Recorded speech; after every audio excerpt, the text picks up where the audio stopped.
9월 시장에 대한 전망을 좀 살펴보도록 할 텐데요. 특히나 수급 가운데서 기관의 투자 패턴을 좀 살펴보도록 하겠습니다. 어떻게 보면 좋을까요?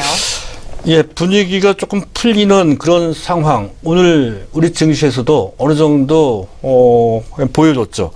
외국인들이 6거래일 만에 순매수 전환한 것은 바로 그 점을 보여준다는 건데요. 하지만 기관들은 좀 애매한 태도를 보이고 있습니다.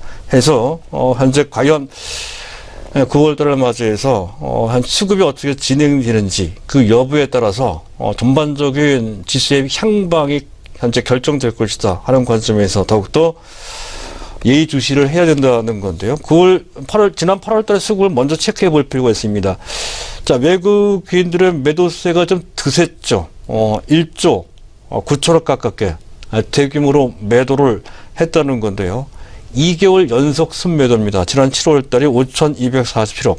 중순까지만 해도 가파르게 대규모로 순매수했던 외국인들이 7월 20일경부터 대규모로 매도로 전환돼서 결국 순매도로 집계가 됐고 또 그 연장해서 8월달까지 순매도를 하고 있는 모습이었다 하는 건데요. 그 내용을 보면 조금 다릅니다. IT 쪽이 1조 9천억 정도, 운수장비, 자동차 쪽이 4천억 정도를 매도를 했습니다. 이 두 섹터를 제외하면 다른 섹터들은 순매수한 것이죠. 따라서 우리 시장 자체, 전체를 매도했다라고 보기보다는 IT 쪽, 그동안 많이 올라간 삼성전자, SK하이닉스를 중심으로 해서 이익을 실현했거나 포트폴리오를 조절한 것이다라고 유추해 볼 수 있는 그러한 내용이 되겠고요. 반면에 기관은 1조 7천억 정도를 순매수했습니다. 기관 쪽에서도 보면 금융투자가 1조 6천억, 투신사가 모처럼 만에 매수했습니다. 의미 있는 변화죠. 연기금이 6,200억 순매수했다는 건데요. 또 한 가지 약간 현재 걸림돌이 되는 것이 국가지자체 우정사업본부입니다. 지난 4월 달부터 현재 차익거래 비과세가 적용되면서 물론 한시적입니다. 현재 적극적으로 시장에 현재 진입을 했다는 건데요. 하지만 계속 매도입니다. 조 단위로 매도를 하고 있죠. 지난 8월 달에 또 1조 2,300억을 매도를 해서 일단 지수로 봤을 때 약간 심리적으로 부담을 준 측면이 좀 있습니다. 이 가운데서도 현재 외국인 또는 자산운용사, 투신사죠. 어떤 종목들을 매수했는지 이것도 우리가 참고를 할 필요가 있겠죠. 외국인들이 지난달 전체적으로 매도하는 가운데 그 중에서도 매수했던 종목들이 되겠습니다. 일단 우리은행을 순매수했고요. NC소프트, 또 넷마블 등의 게임주 2개를 매수를 했고요. 또 포스코를 매수했습니다. 하나생명을 매수했고요. 또 한전, 바닥권에 있죠. 또 KB금융을 매수했고요. 고려아연을 매수했습니다. 제일 원자재 가격과 관련된 그런 판단이겠죠. 또 기업은행을 매수를 했고요. 롯데케미칼을 매수를 했습니다. 전체적으로 본다면 금융주 섹터를 많이 매수한 것을 알 수가 있습니다. 그리고 약간의 모멘텀 플레이를 했다는 것도 또한 알 수가 있는 것이고요. 또 자산운용사 최근 들어 현재 지금 순매수로 전환된, 물론 현재 지금 주식형 펀드 쪽에 순이익이 3개월째 지속되는 바람에 이게 가능하게 된 것이죠. 어쨌든 그렇게 된다라고 전제했을 때 그들이 매수할 수 있는 종목이 무엇인지를 볼 필요가 있다는 건데요.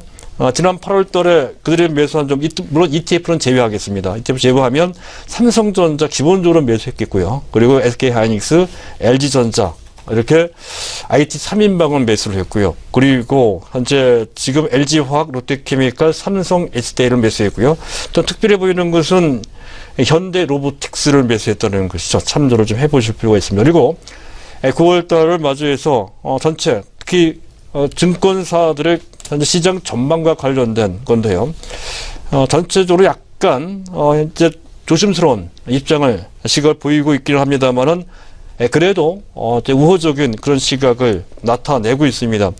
지수 전망 밴드를 보면 최하치 상황에 따라 이 정도까지 밀릴 수 있다 하는 건데요. 2280, 2300 약간 밑가는 정도. 지수가 올라간다면 2480 정도, 2500 근처로까지 다시 한번 올라갈 가능성이 있다는 그런 대체적인 시각을 갖고 있다는 거고요.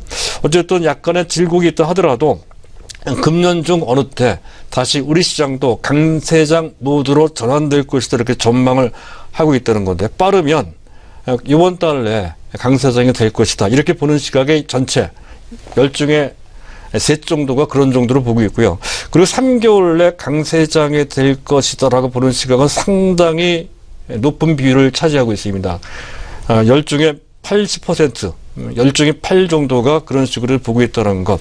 그만큼 시장의 상황이 기관 입장에서 봤을 때 나쁘지 않다는 것이죠. 그 타이밍, 언제 강세장이 될 것이냐의 약간의 시각차만 있을 뿐이다. 이렇게 보시면 될 것 같습니다. 전체적인 자산 배분 측면에서 보더라도 미국이 잘 나가지만 전반 미국에 대한 비중을 낮추고 있습니다. 35%, 29%. 오히려 유럽이나 아시아 쪽에 비중을 높이고 있고요. 국내 자산 중에서도 보면 채권보다는 주식 비중을 점차 좀 더 늘리는 쪽으로 현재 가닥을 잡고 있는 그런 태도를 보이고 있고요. 또 유망 분야를 보면 IT 금융 쪽에 IT 금융이 가장 유망한 분야로 자리를 잡고 있는 그런 상태입니다. 지난 상반기 때 IT 금융주가 좋았던 건데 최근 약간 조정을 좀 받고 있는 그들이 다시 시장을 주도할 가능성이 실적을 기반으로 해서 충분히 있다 이렇게 이제 보고 있고요.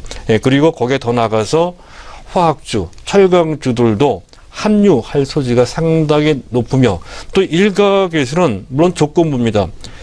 코스피 지수가 정체되거나 어떤 전반적으로 코스피에 같이 올라가는 분위기가 전개된다라고 했을 때 코스닥 및 그와 관련된 중소형주들도 합류하거나 또는 현재 코스피를 대체할 수 있는 어떤 흐름을 보일 수 있다라고 하는 시각도 충분히 일리 있게 전개되고 있다 하는 것이죠. 그런 점을 참조해서 이번 9월달 시장 상황을 잘 조망하시고 그와 걸맞는 전략을 잘 세워보시기 바랍니다.